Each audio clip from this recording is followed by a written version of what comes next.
Hey,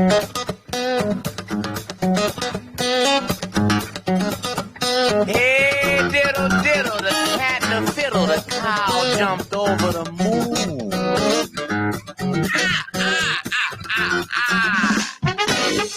Coming to you live from the Phoenix Holding Studio, it's Late Night Live with Not Donald Trump. Tonight, we welcome Matt and Eric from the Bandit Project, plus some degenerate gamblers, and a whole bunch of crazy games.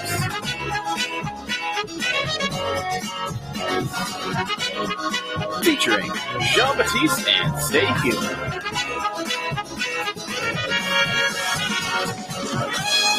Please allow me to introduce myself.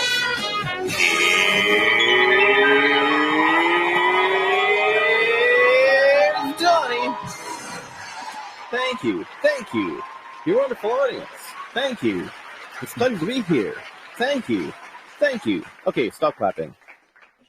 Good evening, ladies and DJs, and welcome to another very special episode of Late Night Live with Not Donald Trump, where I have the honor and privilege of hosting tonight's show from the lavishly luxurious Phoenix Holding Studio.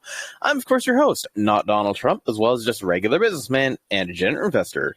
Our guests tonight are Matt and Eric from the Bandit Project. Thank you, gentlemen, for joining us here tonight in the Phoenix Holding Studio. It's a pleasure to meet you. How are you both on this lovely evening? Man, feeling great, man. I'll tell you what, that was some intro there. Got me excited to be a part of the show today. I'm glad to hear, and we're so happy to have you with us. Now, before we start, I just want to give a quick briefing on how it's going to work. We'll have an open floor after my questions are done, at which point we'll be allowing the rest of the participants to raise their hands. Until the time, the rest of these filthy degenerates will remain muted. To keep things organized and to ensure that your questions don't get lost in general conversation, please wait until after I've announced that the floor is open before posting your questions. If you have a question that you'd like to ask via text, please post it in text chat and tag me at JonaldTronDump once we've opened the floor for questions. In the interest of time, please ensure that you're limiting your questions to one question per post or hand raise. And just a reminder to those of you listening that absolutely none of us here are financial advisors, and you should always, always do your own research. Tonight, you lucky listeners have the chance to win one of 3 portions of BUSD for the best question asked either by voice or by text during the open floor segment of tonight's show. So now that we got all that out of the way, Matt and Eric are ready to begin? Yep, ready to go. I just wanted you guys to know that I'm a fan of this group now. I love this intro. Awesome. So glad you guys on board with that. Yeah, won me over. Excellent. Friends for life, absolutely. So to start us off here, before we talk about the project itself, let's get to know a bit more about you. Who the hell are you, and why should these DJs trust you and your team with their hard-earned beans? I guess I'll start. My name is Matt. Go by Hustle Man Matt. I do have a small YouTube channel myself called Hustle and Crypto. You can find me on there. Docs, you see my face floating around, talking about different crypto projects that I've been into. And, I've been an entrepreneur for a little while now, always striving to make ways to, generate money and ultimately create a passive income. And, I landed into the cryptocurrency space and haven't looked back. So I've been making a full-time income with DeFi for about 2 years now. And nice. Man, it's lovely, man. It's changed my life, allowed me to have the time freedom to, get on and talk about crypto with, awesome hosts like you. But yeah. Me and Eric, we know each other in the real world. Eric actually is a gym owner as well. I used to train clients out of his gym, and that's how we, started our friendship, and we kind of rekindled through DeFi on Telegram. He was in a mutual group, and I'm like, "Hey man, what you doing in this group?" He's nice. He's like, "You in the DeFi?" I'm like, "Yeah, I'm in the DeFi," and we kind of hit it off again there. And he was like, "Man, I want to do my own project." And I was like, "Man, I want to do my own project." And so we kind of decided to join forces and, put our heads together, and, here we are. And I'm Eric. And of course, like how Matt said, technically that's how we reunited. I've been an entrepreneur for pretty much ever since I got out of high school. I've always just built stuff and just found my own way. And, I've been luckily successful enough in that way where I can, like everything I do, I can kind of live off of, and then going into DeFi, I've never been a person to just be an investor or just invest stuff. Like I have to create something and bring my ideas to life. And then what I really enjoy is when the users and like the people out there are affected in a good way by something that I created. So like if we can change people's lives in a positive way, like, that's where I get my reward from. So I love bringing my ideas to life, and DeFi keeps me with the ability to constantly create new stuff and just keep it going, because it moves so fast that we can't just build one thing and then just let it be. We have to constantly keep evolving it, and that's what I love about the space. Oh, absolutely, and I gotta say that's definitely the right mentality to have in the crypto space, and I can tell you're kind of like a tinkerer. I can totally understand that as well myself. As I kind of dabbled in making, well, haven't really made full on projects, but I've kind of thrown together some tokens here and there. What's interesting as well is you mentioned that you're reunited on Telegram. Now, I know that kind of part of Telegram is that a lot of people, as much as they have a pseudonym in Telegram, they're more kind of anonymous. So how did you actually realize that that each of you were who you were between each other? I guess we have each other's phone number, right? Yeah. So right. I forgot about that aspect of it. And then we're doxed. Well, now I have an avatar, but we were like doxed. I had my name and everything, and Matt's like, "Hey, man, you in here?" I was like, "Yo, Matt, where you been?" Well, that's awesome. It's like you're not hiding behind the bandit mask, so to speak. Then no, I just put this character on there because it's one of our persons on there, and then like I have a YouTube that I do that one just for fun, just to like talk about some some of my plays, because a lot of like the people that I know, they like to kind of follow my plays. So I just do that, and if they catch the video, then they can do it. And then like my earlier videos when I did like podcasts, because like I interact with so many cool people, that from like mixed martial arts fighters to professional bodybuilders, that everybody has a story. So like all those videos are doxed. No, that's awesome. And then in terms of the development of the project, then how did you get into like I know you mentioned that you wanted to create something good in the DeFi community for people to benefit off of, but in terms of the back end, how did you get experience, or how did you develop your experience in the development of the project itself and the more technical side, like such as the contracts and the tokenomics themselves? Like, how did you actually get involved in that aspect of it? So you go ahead, Matt. Go ahead. Yeah, I was going to say, it's all about really leveraging relationships. And, we've been able to, because we have both been kind of active in this space, and especially Eric, utilizing our different talents, we're able to, establish some relationships and open some doors that some people might not be privileged to, but because, we made those friendships, we're able to leverage that, and we actually have a really good developer. Maybe Eric can add a little bit more to that as well.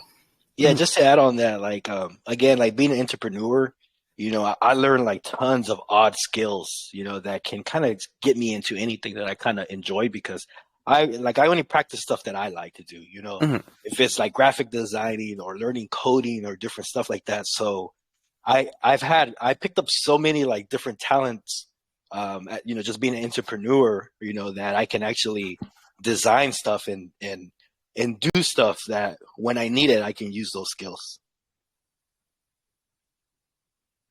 Definitely interesting. So that being said, Eric, did you develop the code for this then yourself, or is there an extra developer? Sorry, is there a separate dev on your team?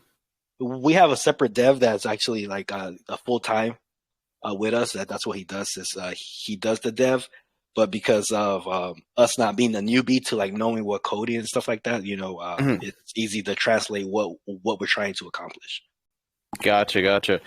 I appreciate the clarification on that. It sounds awesome. So that being said, then, are there any additional members of your team besides the two of you and the developer? Yeah, so we're like the three core members. We actually just got KYC'd as well. So myself and Eric, are both doxxed, but we want to go ahead and KYC as well. Our developer, he's a little bit more private. He likes to kind of work behind the scenes, but he is KYC with us. And so that's the 3 core members. We do have some other relationships, some team members. One guy, Crypto Trend, he's been our marketing lead to this point. He's helped us, get a lot of relationships with influencers. So we have a lot of YouTube videos out there right now from influencers that we were able to make relationships with through him. We also just we have a collab manager, AK Cryptix. He's one of our moderators in Discord, and we just made a partnership with Shane and Kane over at Neo PR. So the team has kind of grown. We have those 3 core members who KYC, but we also have a team that's helping us put everything together as well. Awesome. Appreciate the breakdown on that. And so that being said, now let's turn attention to the project itself. What is your project and what makes it worth investing in? Yeah, so again, it's called the Bandit Project. You can come over to the banditproject.money. I don't know if it'll be easy for me to share my screen or if it'll be better just to do it on voice. What would you recommend? Oh, you're welcome to go ahead and share your screen if you like. We do get a lot of presenters actually sharing their screens and giving more like a visual presentation. So by all means, you're more than welcome to. Sure. Let me go ahead and do that. I think that might help everyone get a visual. Absolutely. Can you see my screen? I sure can. It's nice and clear. All right. I'm going to enlarge it here. Funny story. We've been doing a lot of AMAs recently, and we did one. And I was giving the presentation. I had my screen all enlarged, so I couldn't tell that the Telegram had dropped off. So I'm giving this, I'm giving this presentation of my life, man. And then I finish, and I'm like, Eric. He's been gone for a long time. He's been gone, so Eric had to pick up the presentation. He did a good job with it, but hopefully it'll go a little smoother this time around. So you literally presented like no one was watching, and nobody was. And nobody was watching. Oh, definitely experience. That's always how it goes, right? Yeah, it was definitely a learning experience, but we was able to adjust and make it happen. So we're here at the Bandit Project. This is the home page for the project, the banditproject.money. I love those Vice City vibes that is given off already with the the Miami sunset and everything. Yeah, you picked that up already. So that's pretty cool. So what we wanted to do, we wanted to bring a new utility to both a token and an NFT. So what we are the first ever daily ROI NFTs on the Binance Smart Chain. It says, welcome to DeFi City, right? So that kind of alludes to, multiple ways to generate income through this ecosystem that we're presenting here. And it consists of 2 core principles. One, I mentioned the daily ROI NFTs. And then secondly is our revenue sharing protocol we call the bank heist, all right, where you can stake into the bank and receive part ownership in the organization's revenue share, which means that you get paid every time a user buys, sells, claims, makes or deposit Bandit tokens into an NFT. Okay. So just to kind of give you guys an update on where we are so far at this stage in our development, we've already had our whitelisted pre-sale. So we were able to leverage a few different communities from influencers. They gave out some whitelist spots to their communities, and those whitelisters participated in a whitelist pre-sale on the 21st of July. That has now been sold out. We reached our hard cap there. We raised, 25,000 tokens at $5.50 a token. So now we're gearing up towards, we were really excited about that. So now we're gearing up towards the public pre-sale. And, we had to, not everybody from the whitelist was able to contribute. We were still able to sell out despite, but we also had to turn some people away because, they were interested in contributing, but they weren't whitelisted. So, we could have sold out maybe a little faster. We did it in less than 72 hours.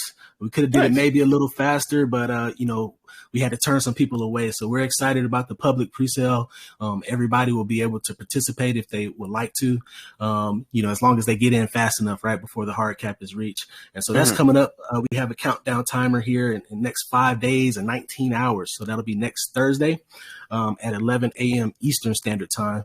But depending on your time zone, you can always refer to the website and the countdown timer. We'll be hosting the actual pre-sale on our DApp, just kind of showcasing our developer. We got a lot of good feedback from the whitelist pre-sale. Everybody enjoyed interacting with the DApp, and the UI was pretty smooth. So we'll be hosting it here on this website. Nice. And I'm looking forward to seeing how that goes. So one thing I was curious about, you mentioned the bank heist as part of as part of the features of the I guess the D app, so to speak. When I first heard about it, when I first heard the name of the bank heist, I thought it was I was under the impression more that it was going to be something like like a winner take all from a single pot kind of thing, almost kind of like a lottery or some like contest. So it's more that you're staking your NFTs into the bank, and then you're kind of tapping into the revenue stream that the bank generates. Am I understanding that correctly? Somewhat. So essentially, what it's going to be is a way for our users, our investors, to provide liquidity to the platform. And for doing so, they get to participate in all of the transactions, because there is, some tax fees associated with the transactions of our Bandit token. And so by providing liquidity and time locking your liquidity tokens into the bank, you can successfully siphon BUSD, BNB, and Bandit tokens undetected, right? And make a passive income that way. So you don't need an NFT. So like you won't need an NFT. Oh, okay. Yep. So that'll be separate. So I'll kind of get into that, how that works. We'll talk a little bit about the NFTs to start. That's kind of like the core feature. It says here in DeFi City, you can only get so far by hustling retail arbitrage, trading pairs, and long-term buy and hold tactics, right? So something I always like to mention on these presentations is there are many ways to get and spend crypto, but heists are going to be the best way to make loads of money. So the Bandit project is an inaugural gang of 3,000 NFTs on the Binance Smart Chain.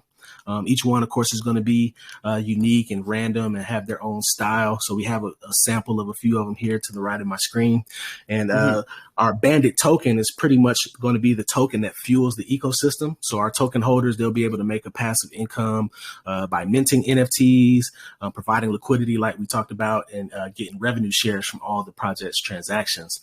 So these are a little bit here about the NFTs. You can see a little bit more about kind of how they look. We've been really fortunate to work with some pretty cool artists, man. Like you said, you got the GTA vibes. This artist also did a really good job on the NFTs. I'm a little bit biased, but, I've been getting some good feedback from the community. It seems like the people like it as well. So maybe my opinion matters a little bit. But I definitely like the design myself, I got to say.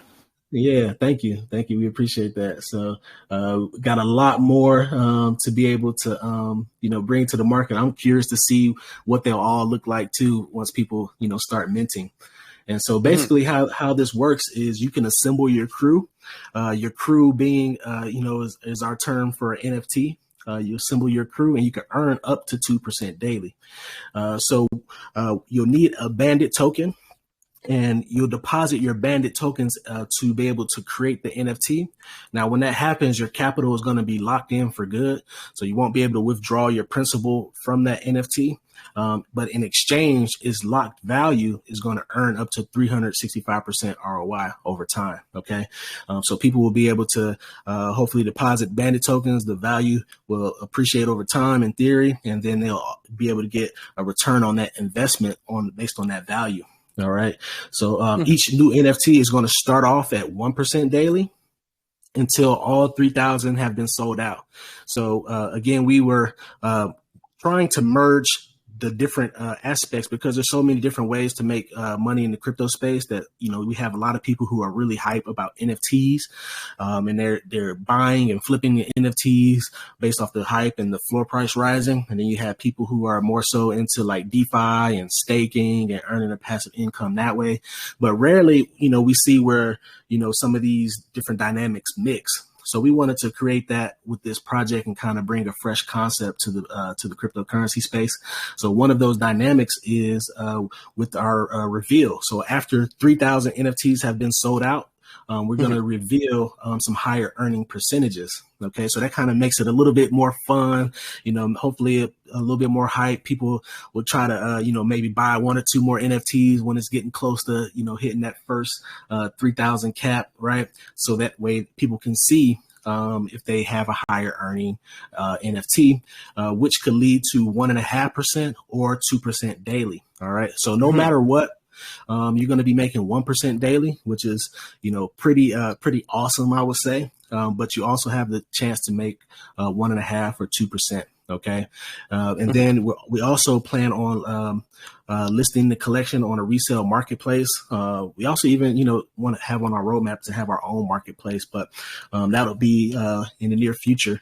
But you'll also be able to to list your NFT. So I mentioned that you can't withdraw your principal, but you can list your NFT for sale, and then the buyer can then purchase that NFT, and the ROI that is generating, the buyer will inherit that, and then that person will get the daily ROI. So that's a pretty cool utility in itself as well. That's pretty fresh to the space.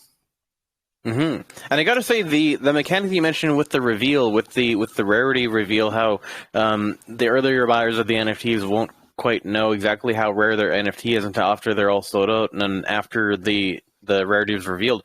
That is definitely, I got to say, an interesting mechanic that I haven't actually seen, as far as I know, I haven't seen any other project do something like that. Is that an idea that you came up with yourself, or was that something that the developer came up with?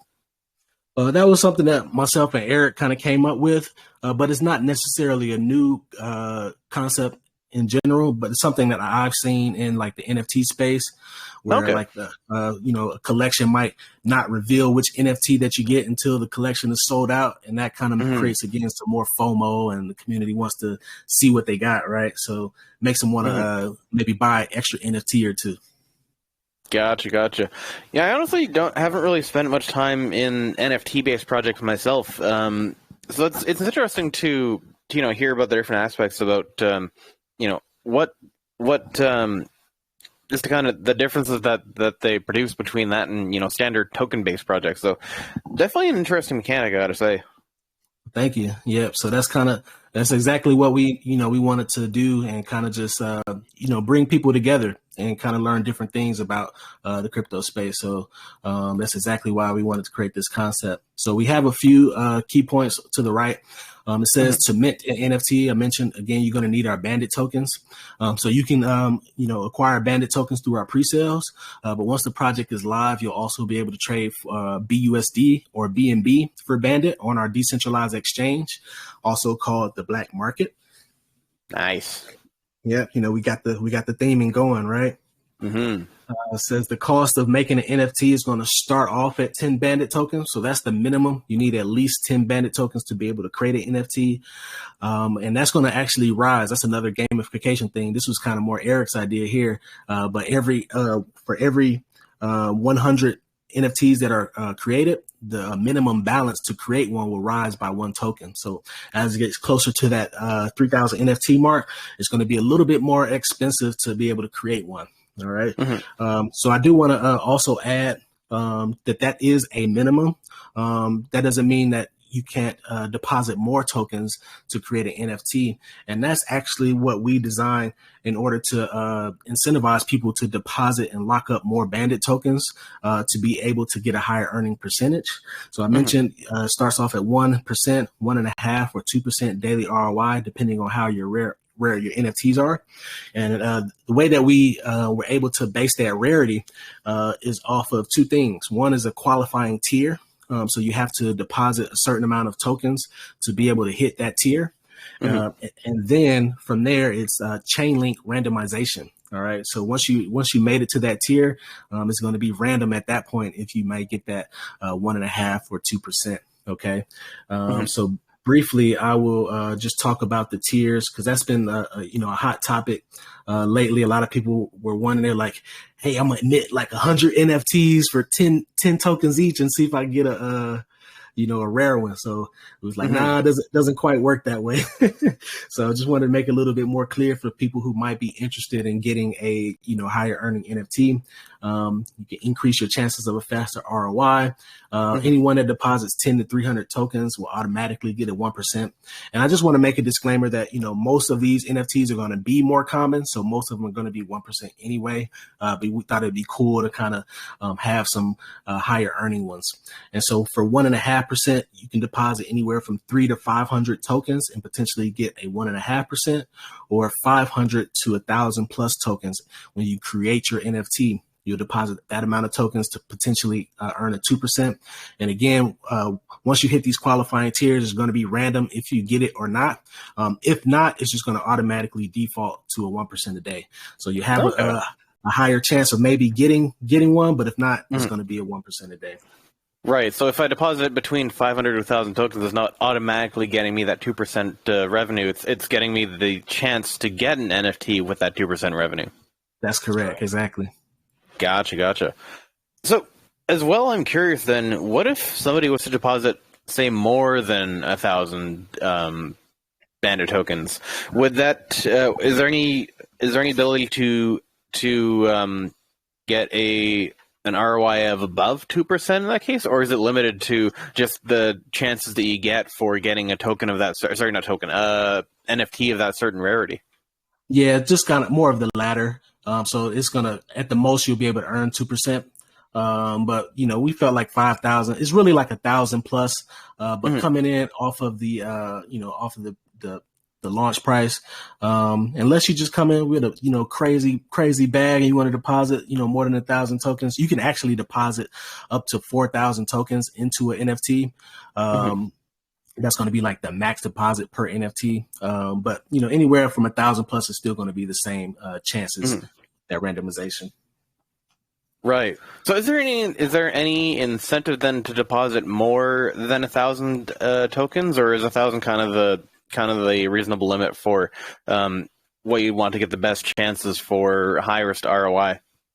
Yeah, as far as like getting a faster ROI is concerned, that would probably be like the only incentive in that regard.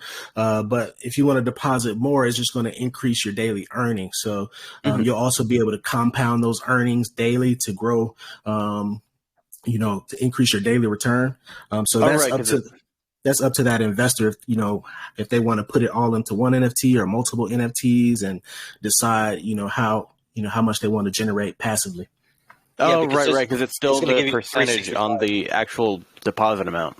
Exactly. Correct. Exactly. 365% of whatever you make. So like your daily rewards, you can actually, instead of claiming them, you can actually recompound them, and then it actually grow, and then it grows your bag, and then your daily ROI grows. Right.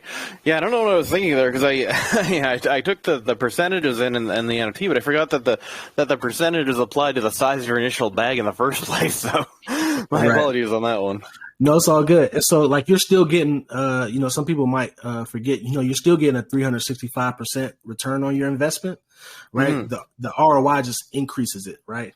1 versus 2% is just going to be how fast that you're able to get it. Absolutely. I appreciate the clarification on that. Are there any additional points that you have that you're in the presenting? Sorry, are there any additional points that you'd like to make in the presentation of the website itself that you're doing right now? Yeah, for sure. So this is just the first core mechanism, the NFTs. One thing I would like to point out as well with the concept, a lot of people also had kind of like they want to see like an anti-whale type deal within projects. And what we did, instead of necessarily coming up with like an extra penalty or tax for the anti-whale, we came up with this a max payout. So each NFT is only going to pay out 15,000 Bandit tokens before it is deemed retired, right? So that means you'll have to get a new NFT to continue making a passive income. And I mentioned before that this is an inaugural gang of 3,000. So in the future, we do have plans to bring out new artwork, new collections. That way, we're always bringing new excitement to the ecosystem and new users as well. Nice.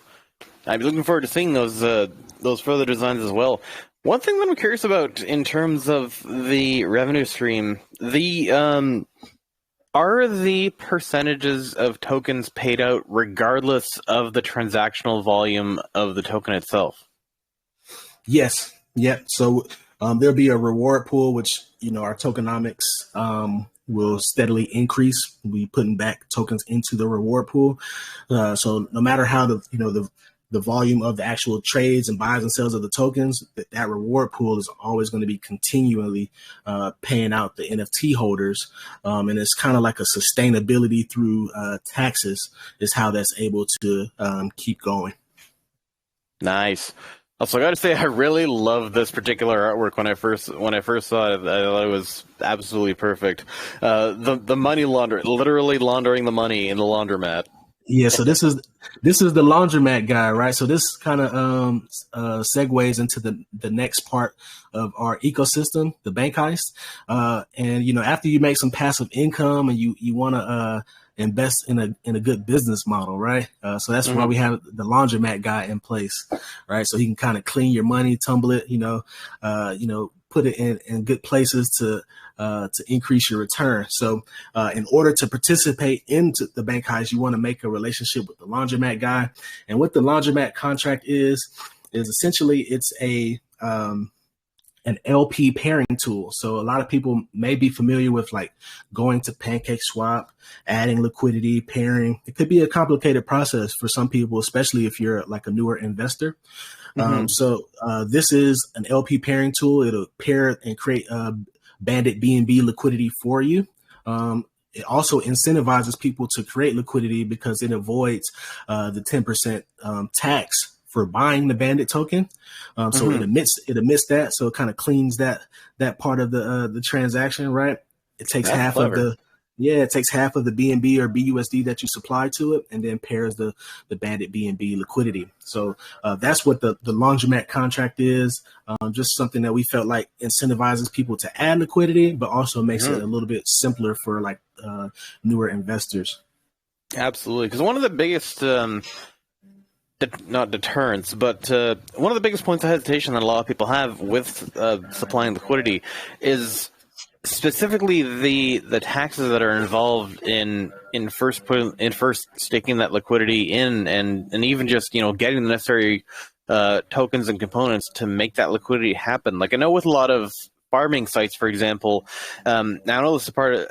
I'm not necessarily comparing this project to a farming site, but I'm just using farming sites as an example because with a lot of farming sites, I know that they use this aspect to sustain their own revenue model. But when you go to farm and to stake on a farming site, usually to make a deposit, there's a you sometimes get dinged with a 1, 2, 4, what have you % fee just to put your assets into the farm, and then before you can actually generate any amount of profit, you have to essentially make back that fee first, which kind of leaves you your hands are kind of tied until you make that money back first before you can actually make any sort of profit off it. So the fact that you have the contract, the laundromat contract that automatically creates that pairing and bypassing the 10% fee, like you said, that is definitely going to incentivize a lot more people to make use of that and to engage with that, to actually take away some of their hesitation. Well, hopefully most of their hesitations about wanting to actually stake into the laundromat. Right. So that's a really good point that you made that I hadn't even considered. You're right. It's like when you get into some yield farms, sometimes you kind of start off in the hole until you make back that deposit fee, right? So yeah, this is like an incentive to provide liquidity, which for the project is going to also support the price floor of Bandit, right? The more liquidity that is backed, the more solid the price floor will be. So less fluctuations in the actual price of the token, which should be good long term for the holders. And what we have here is another illustration of our friend the Bandit on his laptop. Nice. Here. He's in. Yeah, he's undetected, right? He's, instead of going into the bank, guns a-blazing, he has his laptop, kind of cool, calm, collected, going under the radar, making a passive income, siphoning money out of the bank, right? Mm-hmm. So after you make that relationship with the laundromat guys, you can take part ownership when you stake your LPs into the bank. And the bank heist is our banking function for the investors to take part ownership of the platform when they time lock their LPs. Okay, so you can take those liquidity pair tokens that you made from the laundromat. You can time lock them in one of our 4 pools. It starts off at 30 days, goes to 90, 180 days, and 365 days. And so your liquidity will be locked in for that time period that you chose. And in between that time, it'll allow you to start it'll allow you to be able to claim some of the transactions that we generate from the taxes of the Bandit token. All right, so we have a illustration here that kind of explains it a little bit more. You see the Bandit LP pairs going into the time lock state, going into the bank heist, all the platforms, transaction fees going into the bank heist. And then this is you with your laptop here claiming BNB, BUSD, and Bandit token successfully. So what we just, created here is a way for investors to have part ownership and participate in the transactions of the token. But not only are they owners, they're also providing more liquidity. So they're strengthening the value of the token as well. And then they're letting their money work for itself. So once that time lock period has expired, you have the choice to unstake that and you could do whatever you like with it, or you can continue to earn a passive income with it and decide to restake it. So that really this function here is what we really feel like separates us from any other protocol, is this banking feature that provides value to its investors. All right. And so the payouts that these stakeholders in the bank heist will be eligible for, again, are going to be the NFT mints and deposits. So not only will you be able to mint NFT, but you can also deposit more Bandit tokens along the way. If you have more capital available, you can put more into an existing NFT. So the bank heist holders will get part revenue share from that, taxes from the stash house, which is going to be another DApp where you can potentially 10x your BUSD. It's going to be a BUSD in, BUSD out, kind of high risk, high reward type DApp that we're coming out with. We have a play to earn game that we're going to have, shortly after launch as well, that you'll be able to get taxes from. And then of course the buys, the sells, the claims of the Bandit tokens. And, Eric alluded to this towards the beginning of the AMA, but we, intend to build, we continue to develop. And that will be within the cryptocurrency space and, also with, real world revenue streams as well. We want to continue to build and create income generating revenue streams and then provide, part of those, that revenue to the bank holder. So we think that this is going to be a really, what's the word, kind of innovative way to stake your capital and make a passive income. No, that's awesome. In terms of the real world investment opportunities you mentioned, I was just thinking actually with the with the different nomenclature that you have in this project, like the laundromat, the bank heist. Now if we've seen things like the old mafia movies and whatnot, they always have like a business front that they put up to kind of. Also, I guess launder the money is another word to make their illicit actions appear more legitimate. So you could also use that as an opportunity to name it like, the front or whatever if you wanted to. Right. Yeah, we actually had an AMA. Somebody mentioned that too, talking about a like a pizza joint or something like that. Yeah. You can literally call it the pizza joint. And it's fun. That's what I'm saying. Like the Bandit project, it's meant to actually, make you a passive income, but at the same time, it's not boring. It's fun absolutely. Like I already love the vibes that this thing's giving off, just with the for one, the Vice City vibes, but also just the whole Bandit nomenclature and vocabulary, and just the different. Like you guys really know your target audience, and honestly, I love this thing so far. I gotta say. Thank you. And so what we're here now, this is paying the cost to be the boss, right? This is our tokenomics. So of course, if you're the leader of your crew, you got to pay dues to the organization, right? These taxes and fees help us continue to grow, stay in business, and ultimately share long-term passive income to our holders. And so this is how the tokenomics are set up. There's a 1 million supply of Bandit tokens. So it's deflationary in nature. There's a limited supply. We're locking up a lot of capital inside the NFT. So that has a deflationary aspect to it. Most transactions has a 10% fee. There's a 10% fee on buys, sales, claims of the token, minting, and NFT deposits, airdrops. So there's going to be airdrop feature and transfers of the token. And then there's a 5% tax on the compounds. And again, a lot of these, percentage from all of these transactions are going to go to the bank heist to pay out those time lock stakeholders. So that's paying the cost to be the boss. We do also have a really cool team building system in place. Of course, you can earn 100% passively. But if you like, sharing projects and talking about crypto and building teams, then, we have that in place for you as well.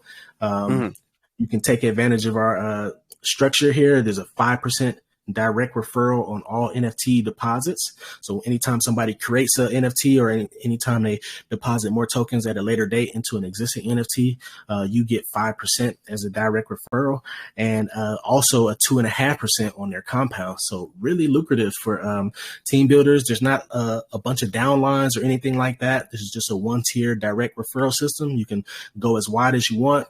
No round robins or anything like that. And so we felt like this would be a pretty cool system in place. But, there's a caveat to that as well.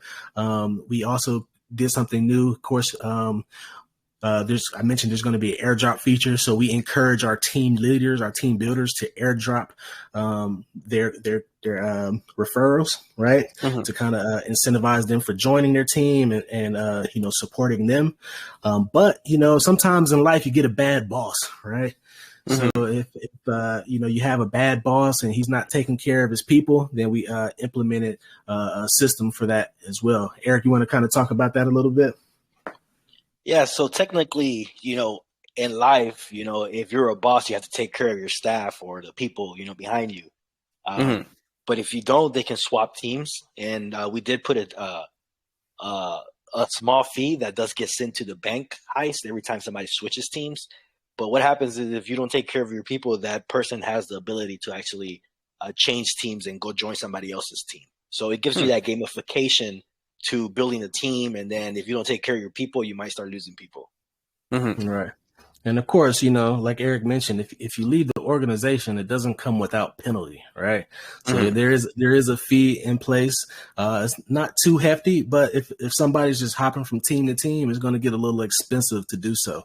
All right. So we thought that was a cool way to kind of, give back to some of the investors, because we invest ourselves, right? We're in these projects ourselves, and so we kind of hear some of the things that people see. They say, "Man, I joined this guy's team, and he doesn't airdrop us nothing." He has this big massive team. He's benefiting off of everybody's deposits, and he's not sharing any of the love. So we kind of put something in place to kind of combat that a little bit. Interesting. Are these airdrops then, for example, automatic, or would it be that the team leader would have to manually go to, say, like disperse.io or whatever, and manually airdrop his team members?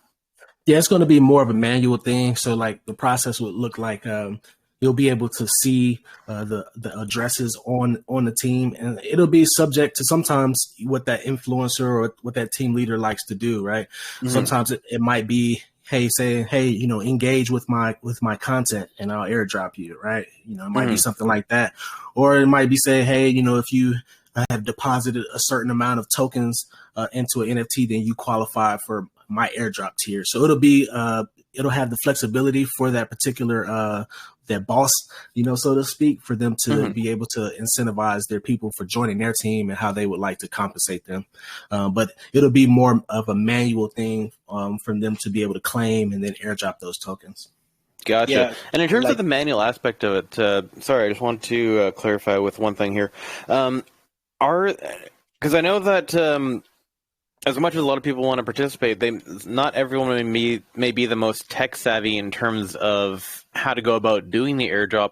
Will it be possible to perform those airdrops through the Bandit D app itself, or will they be limited to having to go do all their transactions through MetaMask specifically? Yeah, it's actually going to through the UI. It's through the UI, so it's like it's going to be simple. There's going to be a tab for the UI where you don't even have to mess with your MetaMask. You just have to approve it. Excellent. Definitely appreciate the clarification on that. Sorry, were you still moving through the website presentation? Yeah, coming towards the end. This artwork here, this is actually the black market here. There's some more cool artwork. So again, our black market is pretty much our swap, right? Where you can do BUSD and BNB to swap it for Bandit. But this is just an illustration of the black market here. And then I'll briefly show you guys. That's pretty much the concept of the project. But I'll briefly show you. We have our DApp on BSC testnet. Just to kind of give you an idea of what that looks like here. And so this is the DApp is kind of like in its early stages where a lot more has been added to it, and we're finalizing the last bit of it here before we go live. But this is kind of what it will look like. You have the planning board here. This is kind of like your overview of the project. You can kind of see the Bandit price, whatever available rewards you have, how many tokens, token holders are in the project, the total supply, circulating supply, that type of deal. You have your crew tab here. This is actually where you'll be able to mint your NFTs, right? So nice. You got your crew stats. You can see how many NFTs out of the whole ecosystem have been sold, how many Bandit tokens you have locked, your daily ROI. Your crew members here, so that as you create more NFTs, your crew members will start to populate here. You can even hide the retired ones that aren't generating ROI anymore if you like. And then we have our black market. Again, that's the swap here. Again, you can swap BNB and BUSD for Bandit. And so this is just a little sample of what it will look like. It's going to be a lot more in depth once the project is officially live. But yeah, this is the DApp on BSC testnet. Very interesting, and it's definitely looking well put together so far, I gotta say. So I am interested in seeing what happens with this once that actually goes live. Yeah, we're excited to bring it live. So yeah, that's my presentation of the website there. So we can, I guess, if you have any questions or anything, we can discuss those as well. Absolutely. Definitely appreciate the breakdown on that, Matt. Now, last question that I have myself before we open the floor to the community, in terms of the security of the project, what measures are you taking to ensure the security of investors' assets? For example, are the contracts audited to ensure that you won't be making off like bandits with investors' money? That was a good one. I like that. Thank you. Yeah, so we're actually in that process right now. That was the purpose of the whitelist pre-sale to kind of raise some seed capital to be able to get those things to gain the community's trust. So we did have the KYC with Assure DeFi. So that's actually on the bottom of our website as well. You can take a look at that. Again, you'll see myself and Eric and then our developer on that KYC. So that's one measure. We're in the process. We're kind of shopping around with a few different audit companies to see which one would be, the one of our choice. So that's going on right now. So we'll definitely make sure to have audits for the project as well. So, people will feel more secure in that regard. And then we also have a Multi-Sig Wallet in place.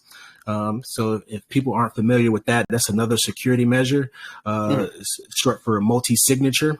So what that means, it requires the signature of multiple wallets in order to be able to move funds. So our liquidity and rewards pools and bank heists, those wallets are all going to be secured by myself and Eric, and then 2 additional members outside of our core team. Who have trust in the community, who will also be invested in the project and have the project's best interest in mind. They'll be on those wallets. So in order to pull funds from the liquidity pool, it would need the signature from at least 3 out of 4 of those people to be able to do that. So that's a little extra safety feature. The developer is not on that multi-sig. Again, it's just myself and Eric, and then 2 members outside of our core team to be able to do that. So that's another feature that we wanted to put in place to just provide some more transparency to the community. Excellent. Thank you very much for the clarification on that. And actually, while we were talking about the fronts and the pizza place, I actually I kind of had an idea on how you could potentially get some more real world, and sorry, when I say real world, I mean non-DeFi people, like people from brick and mortar communities interested in this project. If you were to do a marketing thing where you know how like pop-up places are big for certain brands, right? Like whenever Supreme does a pop-up stand or God, there's too many. I can't really think of all of them. But if the Bandit project did a pop-up where they did a pop-up pizza place, they like Bandit Pizza, and on each of the box of the pizzas that are sold is a different NFT from the Bandit series, an image of the NFT on like the box art, and then on the inside of the box that's like kind of hidden is the banditproject.money website. So you go to Bandit Pizza, you get your pizza, you think, oh, this is a cool raccoon on the box. You go to open the box for your delicious pizza. There's a website on here. I wonder what it is. You go to you look at it, it's like, damn, this is a pretty interesting project. I might learn more about this. No, that's smart. I like it. That's actually a challenge that I can see ourselves doing. Excellent. I like that idea as well. That's a really creative way to market. Sounds fun. And it's fun, right? Exactly. And of course, everyone loves pizza, right? Everybody wins. Like, we just got to make sure the pizza up to par with the project. Yeah, exactly. Put the quality money effort, put the quality into the front business to attract people into the back end. Exactly. Yeah. Exactly. Excellent. Cool. Awesome. So that is all the questions that I have myself. So now we're going to go ahead and open the floor to the studio audience. So a reminder to those of you listening that you have the chance to win one of 3 USD giveaways from the Bandit product. So we're going to start us off here with the voice chat. We have Binga. Binga, please go ahead and ask your question. Okay, thank you so much. My question goes thus. Going through the platform, I see that you say users will be able to claim to mint the NFT using your native token. And I'm just kind of curious, are we getting a reward also in your native token? Yes, that's correct. So the platform, you can kind of hit on that a little bit, Eric, how we designed the platform with like minimum sell pressure, but you'll be able to claim your rewards in the native token.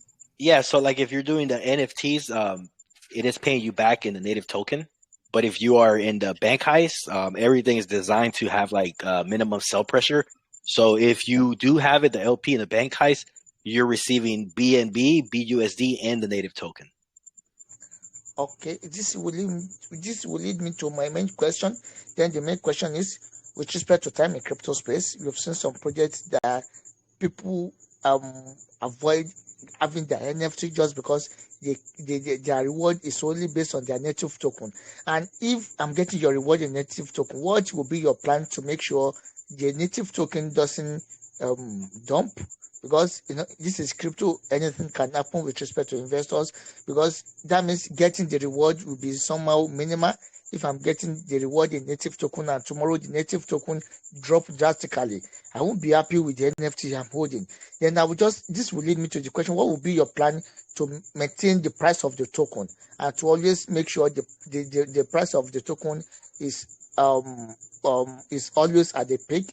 Nevertheless, you can stop investors from selling their token because it's their own hard-earned money.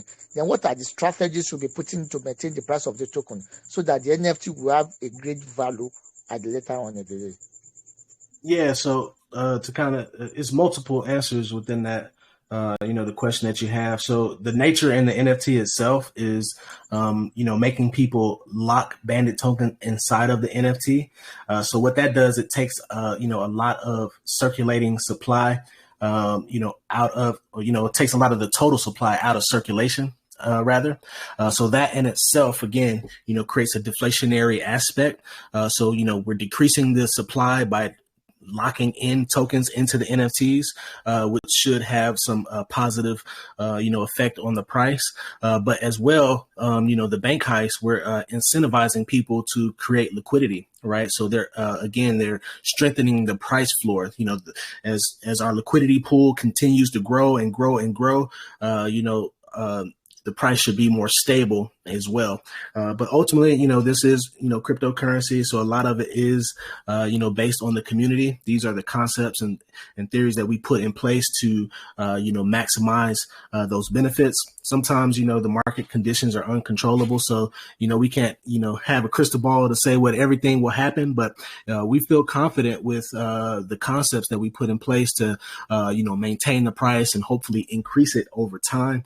And we're actually really happy as well to be launching in this time. A lot of people are weary, considering like the bear market, but we feel like the investors right now are a lot more serious about projects. A lot of people got shook out with this last market crash, and so we feel like there's so much more upside with our token being paired to BNB to be able to appreciate over time.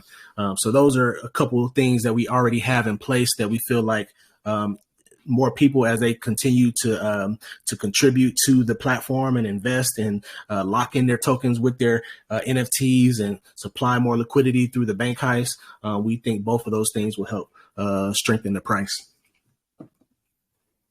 Okay, perfect. I think that's a great one. But just nevertheless, as you refer to the crypto space is unpredictable, I just think from my own point of view, I think it will be very nice if you can actually optionalize the reward. I mean the return in the NFT. If you can actually, you can either be in the native token or be in BNB or a stable token like that, like BSC, like a BUSD or stuff like that. I think that would be very great, and investor will already be chipping for the stock. This is a great project. Thanks for the opportunity, man. Thank you. Yep. Thank you for sure. Thank you. Good make a free question. Over to the tech chat, we are going to actually jump over to Patrick. This is something I actually don't think I asked myself. Patrick asks, what inspired the name of this project? That's all you, Eric. So again, like pretty much how I started the AMA when we introduced ourselves. Like I have odd skills that I just do different stuff all the time. So when I built the logo, like this was before the DeFi that we were doing, and I was like, you know what, I'm going to use this for that podcast. So I was doing a podcast, and then that's when Matt and I met, and then when we decided to do the project, I was like, well, I already have this logo. We can roll with it. We can build a concept around it of what we were already thinking. So it's just I guess steps of life that happen, and it just led to making it a DeFi project. Gotcha. Interesting. I appreciate the clarification on that. Thank you, Patrick, for your question. Thank you also for your response.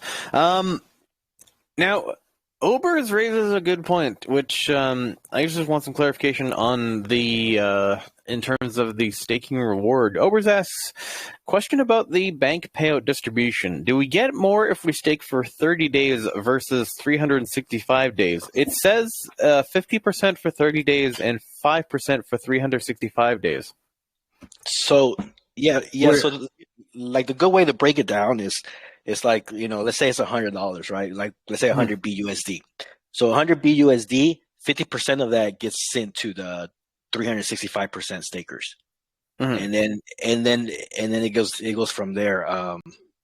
Let me pull it up. What are we at? Yeah, and then 30%, which would be 30 BUSD, gets sent down to the 180 days, and then 15, and then 5% all the way down to the 30 days on there. So obviously, the bigger portion you have staked in that time tier, the more of the 50% that got sent over is what you're going to get. Oh, okay. I think he was. I think Oberst was reading it in reverse then, because I think he was under the impression that the 50% went to the 30 days and the 5% went to the 365. So, yeah, I'm seeing it on the website here. It's actually the reverse of what he was mentioning. So, yeah, I think it was just a case of it being read wrong. So, my apologies on that. Yeah, and then just to clear some stuff up, like like the gentleman earlier, about the keeping the price of the native token up. You know, now there is a lot of investors, so obviously people are going to be increasing their stake in the bank. So whoever has the larger portion gets the larger percentage that gets sent to it. So it's always good to keep increasing your stake. So even if you have an NFT and you want to use those rewards to increase your stake, then you can increase your stake, and by you increasing your stake, that means you'll probably be making more BNB and more BUSD. It's like a pizza, you can say. Whoever has more of the pizza, gets the bigger slice, a bigger piece of the pie. Correct. So always keep that in mind for them, like the investors. Excellent. Invest in pizza. Always a good investment. Appreciate the clarification on that, and thank you, Oberst, for your observation. So we got time for one more question from the studio audience, so we're going to choose a random person. So go ahead, random person, hit us home with the last question of the night. Hello, awesome. Thank you very much for the great opportunity. Quickly, my question, in every project, there's always a problem. But it is how you attend to that problem that will determine if you're going to be successful or not. So has the Bandit project come across any problem in the face of developing this project? How was it solved? And in case of problems in the future, how fast can the team attend to it to make sure it does not affect the success of the project? That's a really good question. And, we started working on this concept towards the beginning of the year back in February. And a lot of stuff has, changed within that time frame. So one was the, actual market conditions. The concept that we presented to you today is a lot different from what we had back in February. That's because the market's changed. So, we always are going to be thinking and brainstorming again to bring new ideas. But, as, problems arise, we want to be able to get on them quick. And one of the things that we wanted to do to ensure that was to bring on our developer full time, right? We met him again through our connections and networking. He's, was very high in demand. So sometimes that, that meant that we weren't necessarily always his priority. So we wanted to, take that aspect out of the equation, and we, compensated him to join our team full time. So that way we're always going to be developing.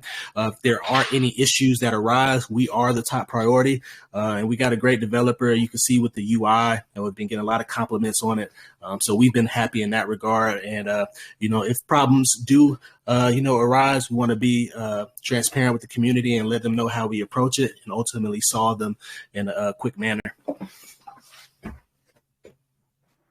Awesome. And my last question: how do you pay marketers to market the token? Do you pay in the native token or the other currencies like BUSD or BNB? Mostly it's going to be in BNB. There's not going to be we're not allocating a large, amount of tokens or anything like that to our, marketers. There is a small allocation just so that they also have some interest in the project as well. We want them to be invested in as well, so they have the best interest in the project. But it's not going to be, something, within the large amounts that they're receiving that they'll dump on the project. So most of it will be like stable coin, how we take care of our staff and things of that nature. Okay, awesome. Thank you very much. Thank you. Thank you, everybody. Thanks for your question. Thank you, gentlemen, for your response, and thank you, random person, for your question. So, unfortunately, that comes to all the time that we have left for questions from the studio audience. But if you have any further questions that you have for the Bandit Project team, you're welcome to pop over to their official Telegram at t.me/thebanditproject. Ask any further questions that you have there, and the mods and dev teams will be happy to answer any further questions you have at that time. So, before we close out tonight's AMA, Matt or Eric, do you have any final statements you'd like to make to the Phoenix Holdings community? Yeah, for sure. As you mentioned, join our Telegram, join our Discord. One other thing that I didn't mention on the presentation that we'll be doing is we'll be collabing with other projects to be able to get whitelist spots. So that's going to serve as a mint pass in the future, creating more utility for our NFT holders. You'll be able to get exclusive whitelists to other projects on Ethereum and Solana blockchains. So to get that information, be sure to join our Discord, because we're going to be announcing most of that in the Discord and organizing that there as well. So that's it for me. Eric, did you have anything else that you wanted to add? Just, hey, I just want to thank everybody for joining, taking out, your time of the day to hear us out. And I love this AMA. I like the vibe of it. I like great hosts, perfect to keep doing what you guys are doing. And, hopefully we can make a lot of people happy here in the coming future. Absolutely. I want to thank you again, Matt and Eric from the Bandit Project, for joining us here tonight in the Phoenix Holdings studio. It's a pleasure having you, and we wish you all the best for your project. Thank you. Give it once again for Matt and Eric from the Bandit Project.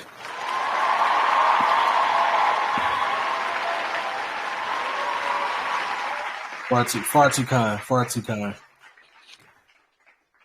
So, now that you heard from the team, it's time for you to decide. Are you bullish on the project? Or are you bearish? Will you ape in? Or will you jeet out?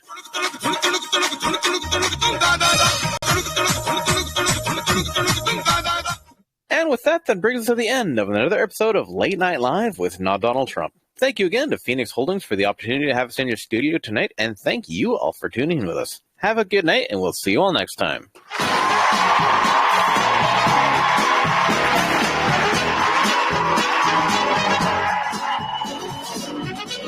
A reminder to help control the Jeep population. Stay and neuter your friends and family.